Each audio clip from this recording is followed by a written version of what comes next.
Hello and good afternoon, and welcome to Noonday Meditation and Contemplative Prayer Power Hour, where we've been creating this sanctuary, this internet sanctuary to love and support each other for almost a year now through this pandemic. It's been almost a year. I remember the last time that I was before the pandemic that I was in New York was on March the 10th, and I gave a speech about the decision between money and our lives.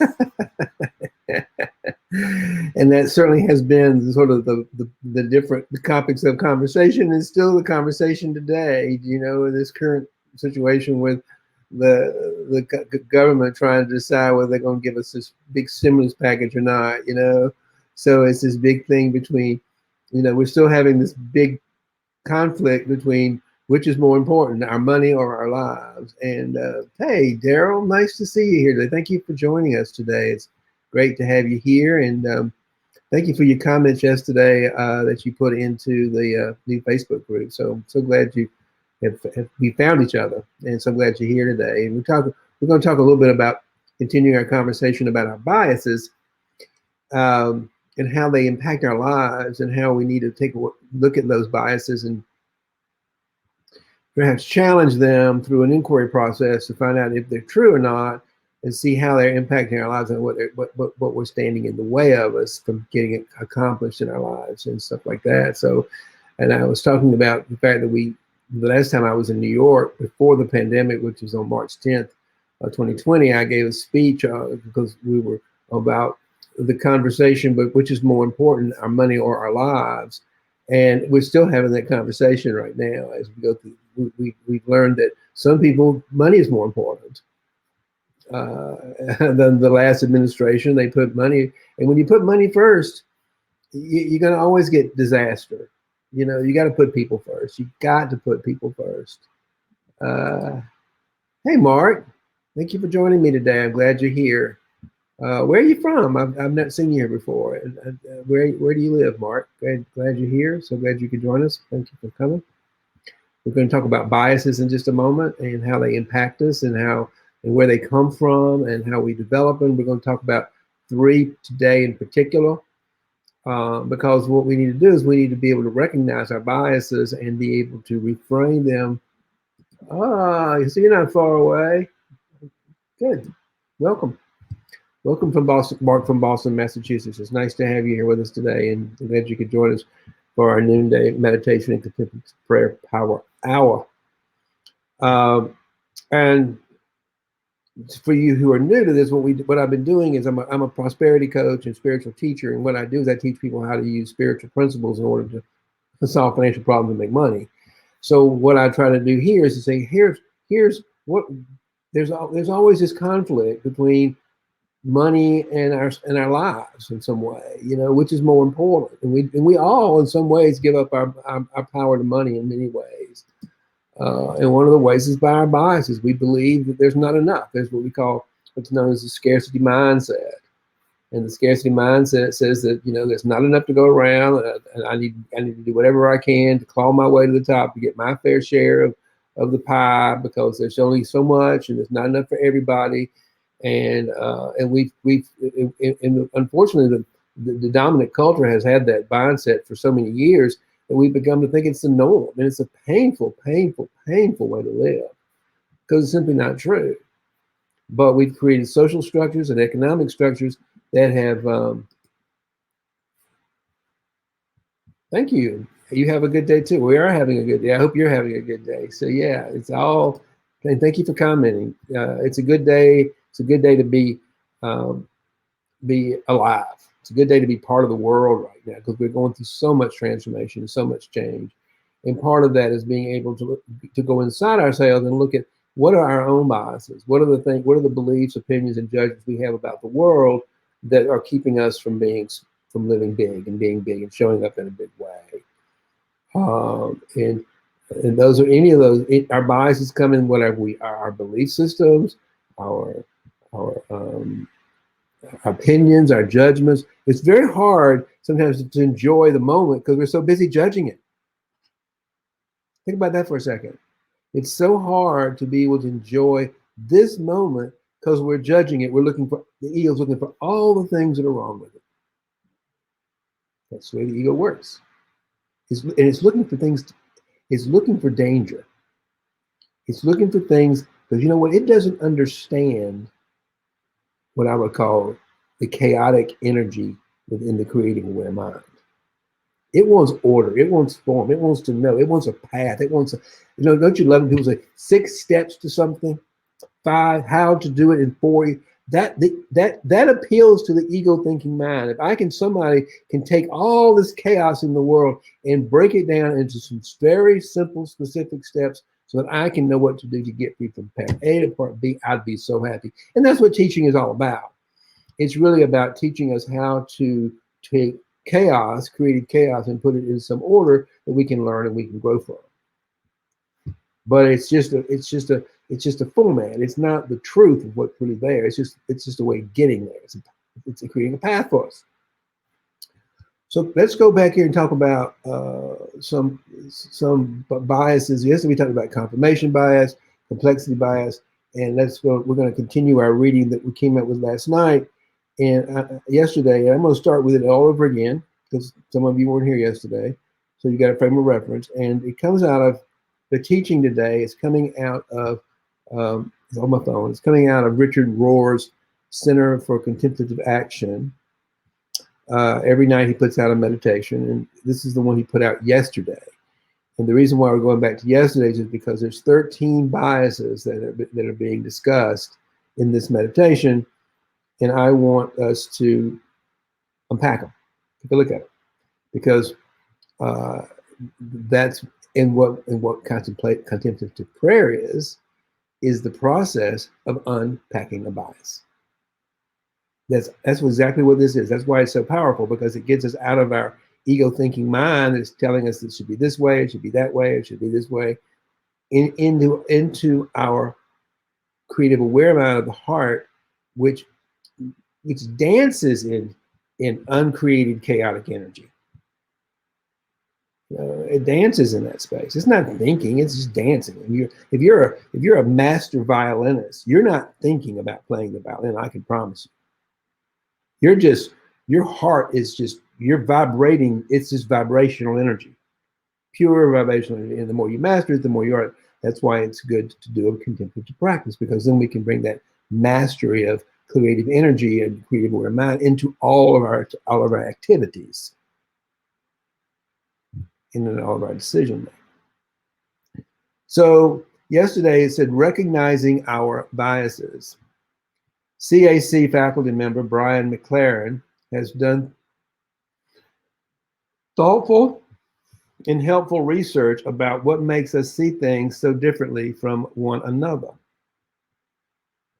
He identified 13 biases that we outlined today. Being a former pastor and an excellent communicator, Brian found a way to make these complex ways of seeing simple and memorable. He writes, people can't see what they can't see. Their biases get in the way, surrounding them like a high wall, trapping them in ignorance, deception, and illusion. No amount of reasoning and argument will get through to them unless we first learn how to break down the walls of bias. First, you got to recognize the biases. First, you got to realize it's just a bias, it's just an opinion. It's not, we think our opinions are true. You know, if you go outside and it's raining, and your ego doesn't want, you think you might think it's a bad day, it's raining. Well, is that true? It's not a bad day, it's just raining. It's not bad or good, it's just raining. But we have a bias. We prefer sunny days. So a more accurate thing, say, you know what? It's not, I love sunny days, but it's raining today. And I'm grateful for the rain. And we need rain. We need water on the earth. So I'm grateful for it. And all of a sudden we can shift our mindset. We're being angry and disappointed and not being able to enjoy it. We were judging it for we're not getting our way. And that's how the ego works. It's always complaining about, if you notice, it's always complaining about something. Some little thing. Maybe the music's not quite loud, not quite soft. The bed, that old story of the princess with the pea. It's just not, something's just not right. I got to complain about it. But when we, because the world's not agreeing with our biases. So we're looking for people to validate our way of thinking, our tribe, so we can say, oh, I'm right and they're wrong. Again, putting us into separation. We want connection. Okay? We want connection with ourselves and we want connection with each other. That's what love is. It's connection. It's the truth. We are all one anyway. But these biases separate us from our authentic selves. And they separate us from each other. They put us in different groups. Let's see, let's keep going here.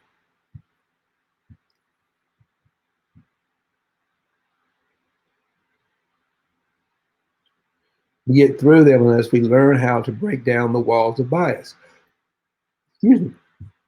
Confirmation bias. We judge new ideas based on the ease with which they fit in with and confirm the only standard we have, old ideas, old information, and trusted authorities. As a result, our framing story, belief system excludes whatever doesn't fit in. So if all of a sudden a rainy day doesn't fit into what we like, it's a bad day. It's just a story. It's just a narrative, you know. And so, and somebody else says, "Oh, it's a rainy day." Then, oh, see, somebody just confirmed it. It's true. Rainy days are bad days, so we must avoid rainy days at all costs, right? The next one from yesterday is complexity bias. Our brains prefer a simple falsehood to a complex truth. That's true. See, because let's go back to a simple rainy day theory. It would rather believe that it's a bad day because it's raining, it's not getting its way, than think, well, is it true? That takes a little effort. Oh, is it really truly a bad day because it's raining? No. It's yet, and I said, if we were in a drought, we'd be really grateful for the rain, right? But it took a little effort, took a little work for us to create that reframe. The next one was community bias. It's almost impossible to see what our community doesn't, can't, or won't see. You know, if you are in the world, oftentimes we in the gay community will only see the world through the perspective of a gay person. So we might let's say we might be afraid of straight people, and we have that. And so within the community, we're like, you gotta be careful of straight people because they can beat you up, they can hurt you. And there's reason for that. We create that bias because in some cases we were bullied when we were children. You know, in my case, I had two of my friends that were murdered on the way home from college. You know, so I mean, there's a reason we have some fear of straight people if we're gay, because we've had experiences in the past that created this bias that we can't trust them. So anytime we go out in the world and we see a straight person that scares us, we can say, oh, they're going to beat us up. Well, not true. But we have to stop and we have to. Is it true that person's going to beat us up? No, we don't know that. But we have to do a little work. So let's now get to the three for today. Competency bias. No, it's complementarity bias. If you're hostile to my ideas, I'll be hostile to yours. If you're respectful and curious toward my ideas, I'll respond in kind. We're looking for our tribe. We're looking for people who think and believe like we do, to validate our biases, which is fine and it's nice. That's a great way. That's a great way to create the community to begin with. But don't let those biases and those ideas and those beliefs wall us into our own little echo chamber. You see, because what we can do is, particularly as I said about the gay community, we can very easily get caught up in our own echo chamber of what is and what isn't, and those people out there don't love us, and it's like an us versus them. So we get into this complementary because we want people who think and feel and talk just like we do. We feel comfortable. The ego feels comfortable. And that's okay, and we need that at some level to navigate the world. There might be some real places we want to stay out of danger. But so the idea is we need the mind to wake us up and say, oh, is it true? Is it true that, you know, that I can't have a good time at this party because I'm the only gay person here?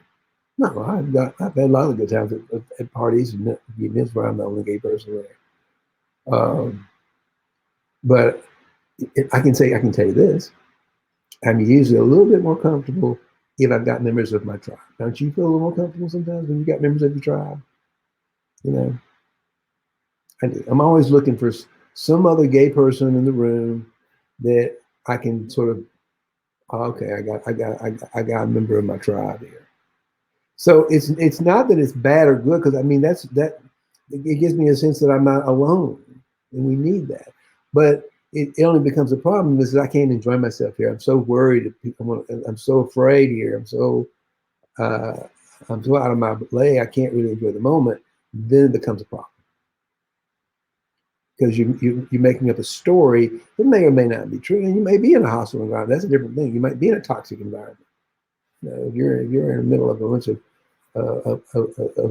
white supremacists, if you're in a KKK meeting, you might really be in trouble, you know. So it's not like we want to ignore it.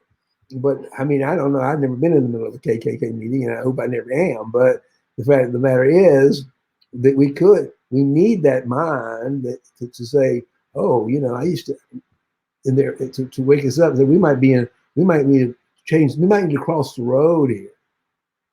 This is feeling. I'm getting a feeling in here that this is a little dangerous. So we wake up and we look at it and we inquire and we move on. So that's what that bias is about. That's complementary. And then there's competency bias. We don't know how much or how little we know because we don't know how much or little others know. In other words, incompetent people assume that most other people are about as incompetent as they are. As a result, they underestimate their own incompetence and consider them at least of average competence. See how circular our biases are? It creates this whole idea that, well, if I don't understand, nobody else understands it. It's just impossible to understand. I mean, technical issues. I mean, I was working on Sunday on some technical issues on my computer, and I had a friend who's very technically savvy, and he was patiently going through with me and showing me how to do some filing on my computer so I could create some space. And I was just like, oh God, this is so beyond my comfort zone. But you know what I did? Because I had this thought in my head, I can't learn this. That's a competent Martin. This is not your cup of tea. And I thought, forget that. I can learn this. Just listen, and it's not gonna. You're not gonna become a master at it. You're not gonna become a programmer or anything. But you can learn.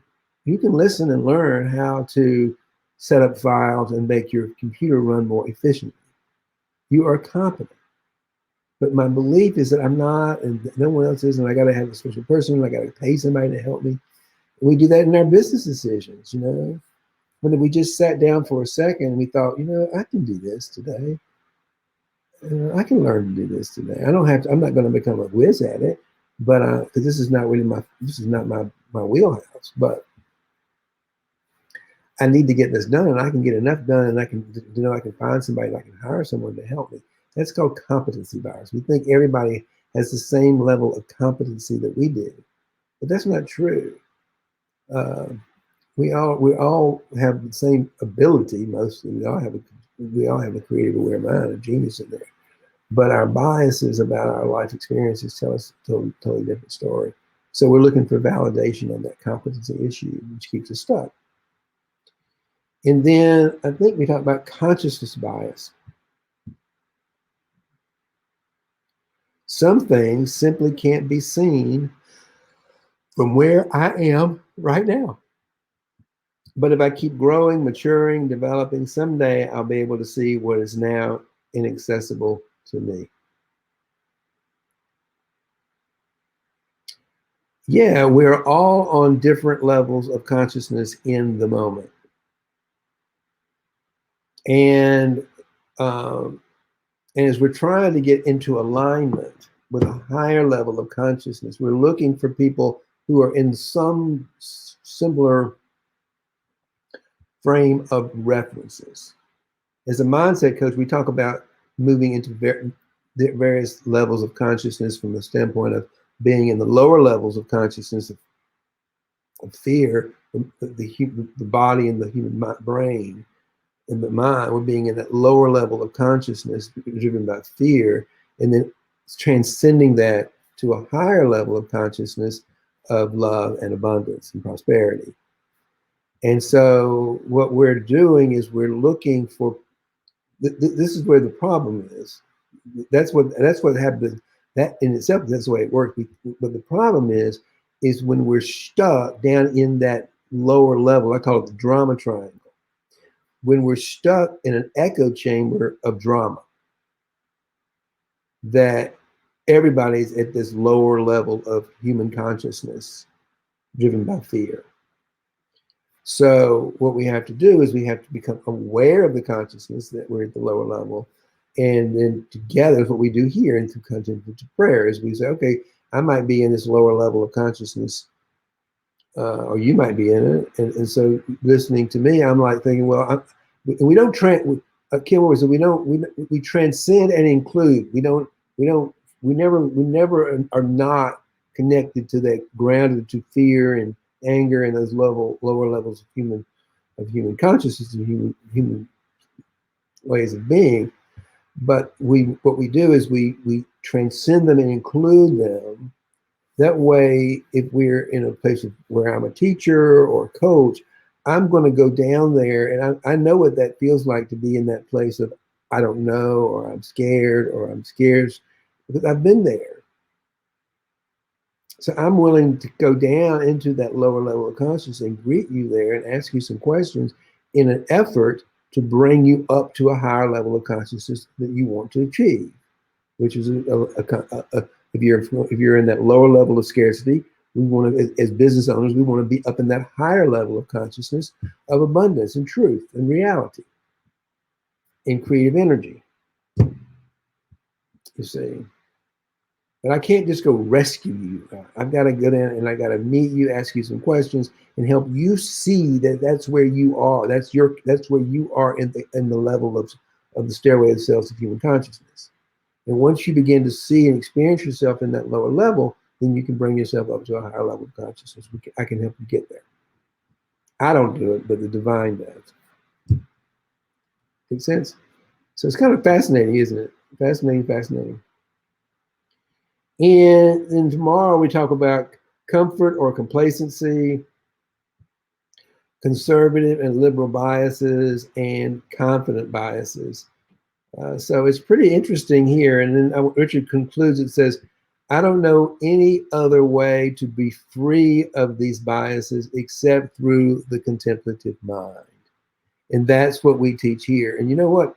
What happens is that this type of stuff, by the way, is not what your ego wants to hear. So people tune out all they hear, oh, this is going to be about prayer and meditation and contemplative prayer. That is the last thing your ego wants, because that means that's the death of the ego. That's its demise. When we make that transition up to the higher level, that old shadow story is gone, and it's holding on for dear life. But it takes courage to go up, and patience, etc., etc.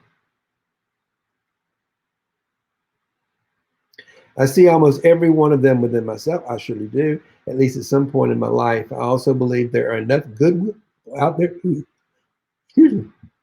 I also believe there are enough goodwill people out there who, if presented with a list of these biases, have the freedom to investigate, how can I let go of that? How can I move beyond that? I'll often say, who would you be without your story? Who would you be without your biases? You'd be free to live your life free of judgment of yourself and from others. You wouldn't be judging every single moment that's happening, so you could actually enjoy it. That's called freedom. But it takes practice. And that's why it takes a contemplative practice. And that's why we're here, to practice contemplative prayer. Contemplative prayer that we do is called centering prayer. And that means we center, we get out of the focus. We focus most of our time in our mind, in our head, thinking and planning and doing and figuring out and all that kind of stuff.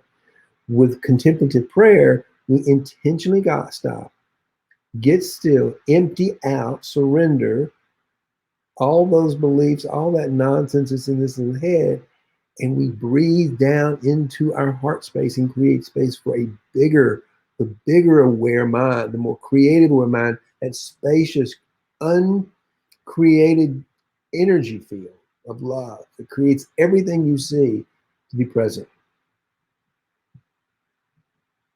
And that's why it feels like peace. And it's why it feels powerful. Because you're home with yourself. Cool, right?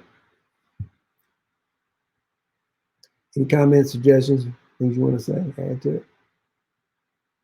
If not, we're going to put on this timer and we're going to meditate for 20 minutes. It's going to have some interval bells in it that are there.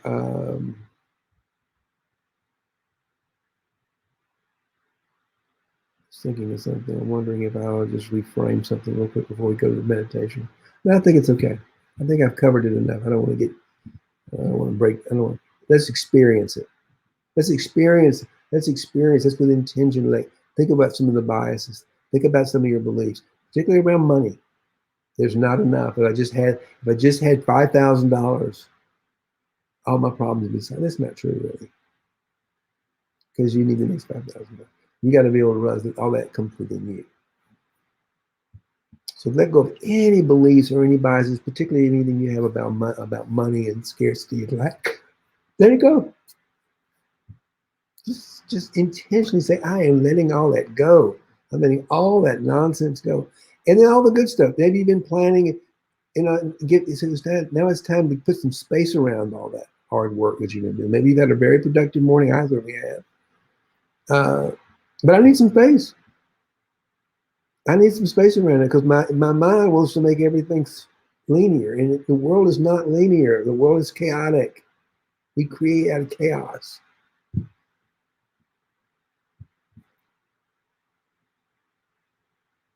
So let's get into that chaotic, creative, fabulously brilliant, infinite intelligence that's we're swimming in.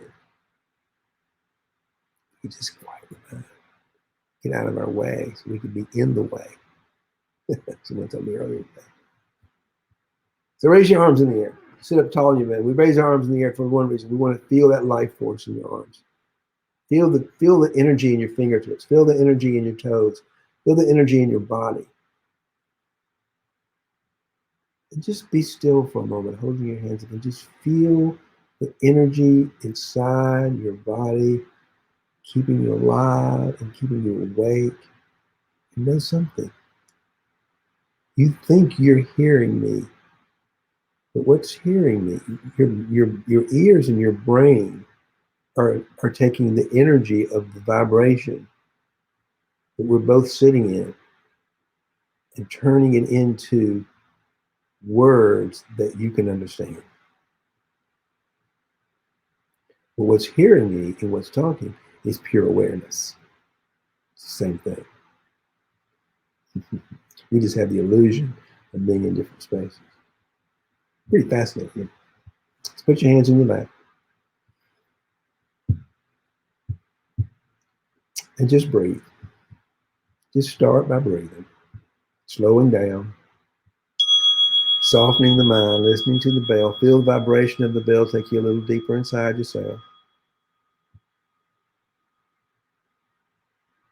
Begin to shift from being outwardly focused to things that are going on in the outside world.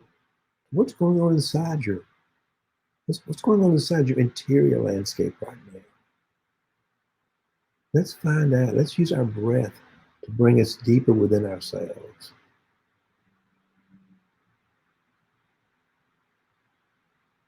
A little technique for meditation that I'll teach you is to take the tip of your tongue and rest it on the roof of your mouth just behind your front teeth. And slightly part your tip and relax your jaw. And then consciously relax the back of your tongue. Let's try it right now.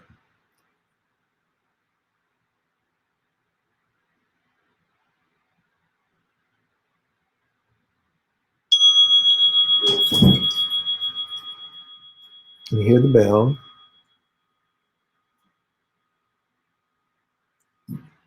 And just let yourself breathe naturally.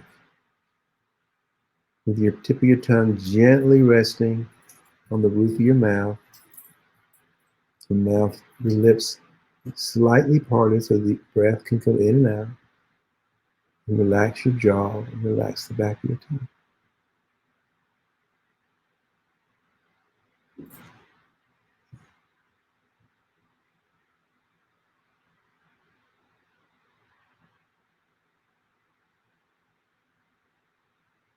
No thinking.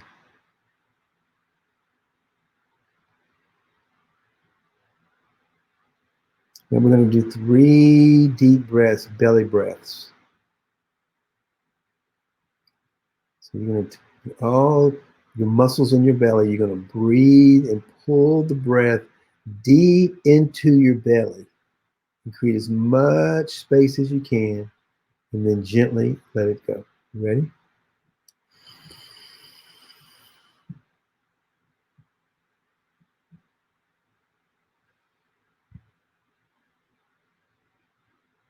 And as you let the breath escape from your body, let go of every thought, every opinion, every judgment, every belief, every bias. Go with it.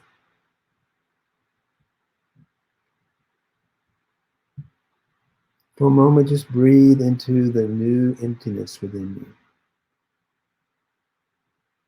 That spaciousness. You might begin to notice, like I just noticed my forehead was crunched up. Relax it. As you're sitting here getting still, notice where there might be some tension in your body. Maybe it's in the back of your neck. Maybe it's in your lower back. Maybe it's in your jaw, your face, your forehead. Just be still and allow yourself to soften. Allow the mind to soften.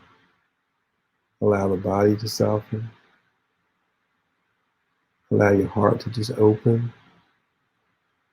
And just be. Without any agenda. Just be without any need for knowing anything. Just become present to yourself. Become present to this magnificent spiritual being living in this extraordinary body.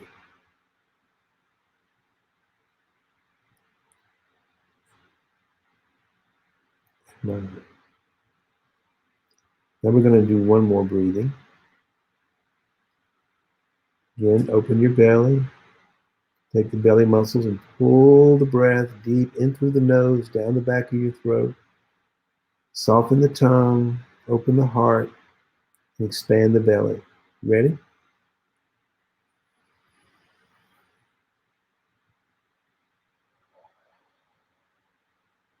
Just let everything go. Let every thought, every opinion, every judgment you might be having about me, about you, about what's good and bad, what's right and wrong. Just let everything go. Hold on to nothing. And simply breathe. And if a thought comes up, which it will do, they always do. I've been doing this for 40-something years, and thoughts come up all the time. It's just an opportunity to wake up and let it go. Oh, thank you. It's just energy. It'll go.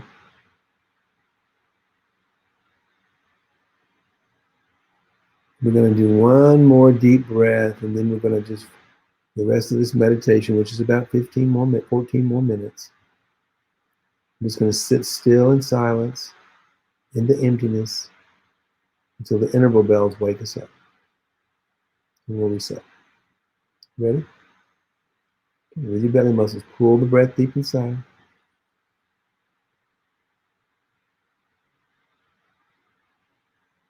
A little deeper. Use as much space as you can. Now hold it there just for a moment. Feel the spaciousness. Feel the expansion. And as you let it go, let all your thoughts and feel the vibration of the bell take you deeper inside.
Oh, there's the sound, that sweet sound of that wake-up bell. To wake us up of our sleeping, maybe. Sometimes we fall asleep when we meditate. Or maybe it's just waking us up to our thinking,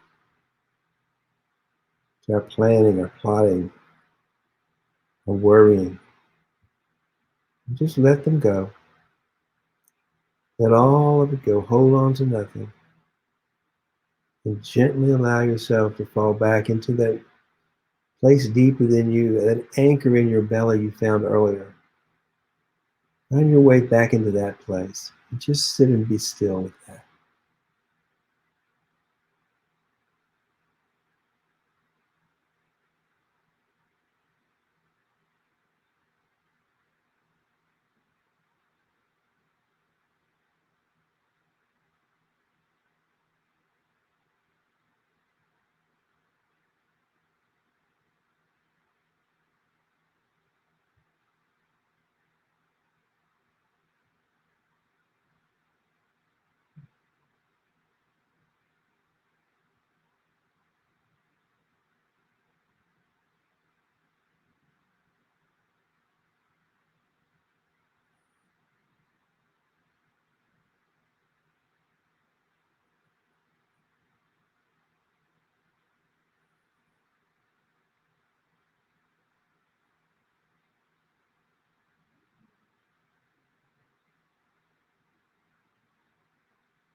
There's another one of those wake-up bells. Sweet, sweet wake-up bell. Let it wake us up. We're thinking, planning, worrying. Let it go. Release it from the mind.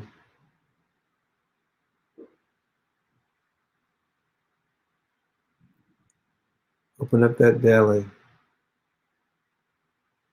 Anchor yourself inside yourself. Land of no thought.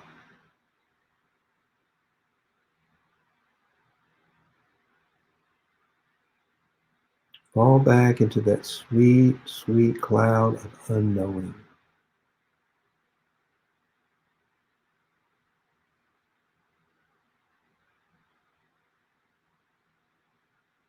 I don't know. I don't know. I don't need to know.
There's that final bell to wake us up.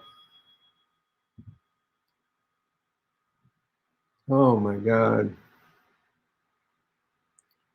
I am so grateful for this peace and this power.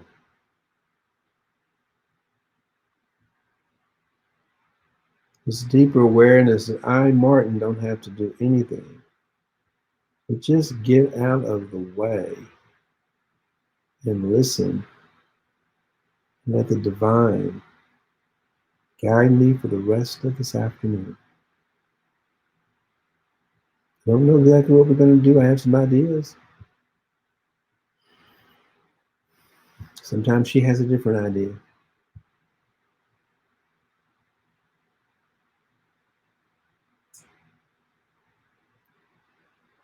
But we're now lined up on the same path. We're in the same dance. It's not really a path as much as it is a dance, by the way. Emptiness Dancing. Wonderful book by a guy named Adi Shanti, one of my teachers.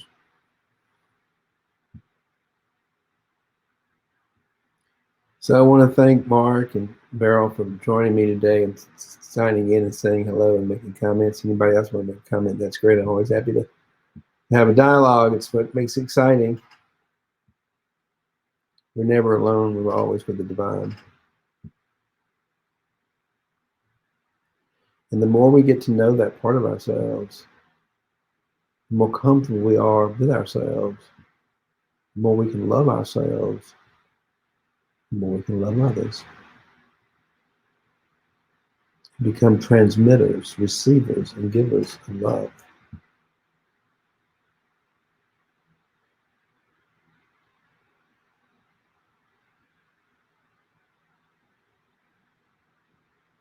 So how might your biases getting you? I don't have any biases right this moment.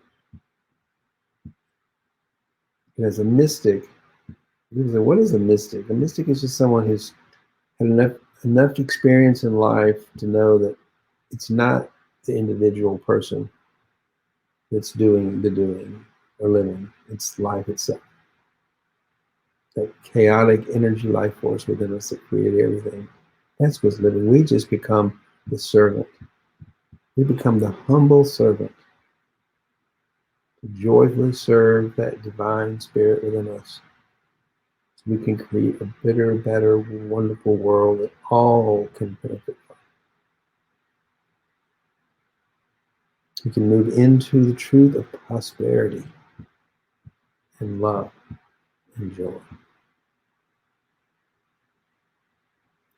That's a much more exciting way to live. So I'm going to close out, and I want to make a shout out, an invitation to all my gay, transgender, and bisexual men friends out there, and brothers, entrepreneurs, corporate leaders who are thinking about maybe becoming an entrepreneur and having a deep yearning for something. Or maybe you just have an entrepreneurial spirit. I've created a new Facebook group specifically for us to build and grow our businesses from a place of community and not a place of competition. It's a safe place. You to come and share your story, celebrate your victories, support and get supported. And people who get it, people like ourselves, our own tribe, who understand our own shadows. That's why it's specifically for us, because we do have some very unique shadows that are unique to our queer nature. And that's a beautiful thing. So the invitation is to please join us if you can. We'd love to have you be a part of that community. And do a free live workshop every Wednesday at 1 o'clock. So if that fits you, and come over and check us out. There's a link somewhere around this video. Again, thank you so much for joining me today. May love and prosperity prevail.